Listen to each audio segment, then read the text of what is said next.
திருப்பத்தூர் அருகே சோப்புக்கு பரிசு கூப்பன் கொடுப்பதாக கூறி கொத்துக்கத்தாக சோப்புகளை விற்றுவிட்டு எஸ்கேப்பாக முயன்ற கும்பலை பொதுமக்கள் தர்மடி கொடுத்து போலீசாரிடம் ஒப்படைத்துள்ளனர்.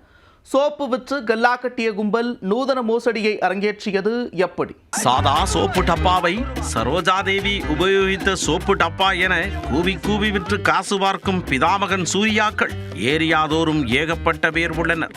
அப்படி ஒரு கும்பல் 10 சோப்புக்கு ஒரு கூப்பன் கொடுப்பதாக கூறி கொத்து கொத்தாக சோப்புகளை விற்று கல்லா கட்டி இருக்கின்றனர்.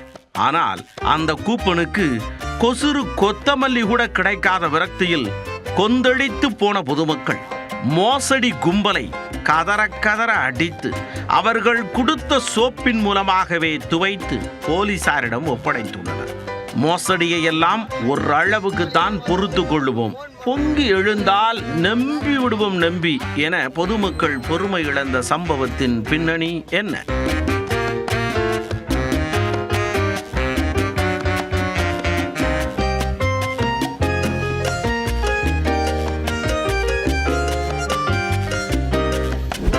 நீங்கள் உபயோகிப்பதெல்லாம் சோப்பே கிடையாது, நாங்கள் வைத்திருக்கிறோம் பாருங்கள், இதுதான் ஒரிஜினல் சோப். 10 சோப்பு வாங்கினால் ஒரு கூப்பன்.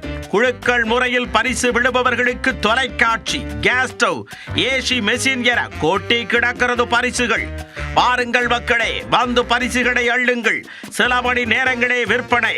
முந்துங்கள், முந்துபவர்களுக்கு கூரையை பீத்து கொண்டு கொட்டு கொட்டென பரிசுகள் கொட்டும் என ஆசை வார்த்தைகளை அள்ளி வீசியபடி ஊருக்குள் காரில் திரிந்து கொண்டிருந்தது ஒரு கும்பல்.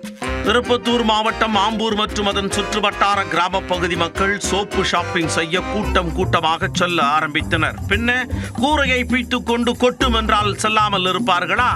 அடுத்த சில மணி நேரங்களில் 10க்கு ஒரு கூப்பன் என மளமளவென சோப்புகளை விற்று தள்ளி உள்ளது அந்த கும்பல்.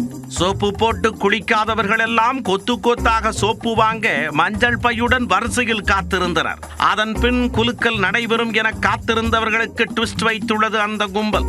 தங்களிடம் இருக்கும் பரிசு பொருட்களின் விலை 10,000 முதல் 20,000 ரூபாய் வரை இருக்கும் என்றும் அந்த குழுக்களில் பரிசு விடும் நபருக்கு 3,000 முதல் 8,000 ரூபாய் விலைக்கு கொடுப்பதாகவும் கூறியிருக்கின்றனர். இதை கேட்டதும் கூடியிருந்த மக்கள் கொலை காண்டாகி இருக்கின்றனர். பரிசு விடும் என வேலை வெட்டியை எல்லாம் போட்டுவிட்டு கூப்பனுடன் காத்திருந்தவர்களுக்கு பிபி 150 எகிரி கொதித்திருக்கிறார். ஒரு முடிவுக்கு வந்த கிராம மக்கள் சக்கர வியூகம் அமைத்த அந்த கும்பலை நெருங்கி உள்ளனர். பிறகென்ன, வங்கக்கடலில் உருவான புயல் சின்னம் போல கொதித்தெழுந்த பொதுமக்கள் கனமழையாக அவர்களின் மீது கொட்ட ஆரம்பித்துள்ளனர். சோப்பு விற்ற கும்பலை டாப்பு கலரும் வரை கடைந்தெடுத்த மக்கள் துவண்டு விழுந்த அவர்களை தூக்கிச் சென்று ஆம்பூர் கிராமிய போலீசாரிடம் ஒப்படைத்தனர். காவல் நிலையத்தில் குத்த வைத்து உட்கார்ந்த சுரேஷ், ராஜா, கார்த்தி ஆகியோர் ஐயா இனி இந்த பக்கமே வரமாட்டாயா என கூறி கலவரத்துடன் அமர்ந்திருந்தனர்.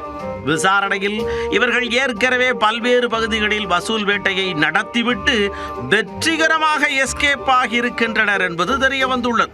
அவர்கள் மீது வழக்கு பதிவு செய்த போலீசார் தொடர்ந்து விசாரித்து வருகின்றனர்.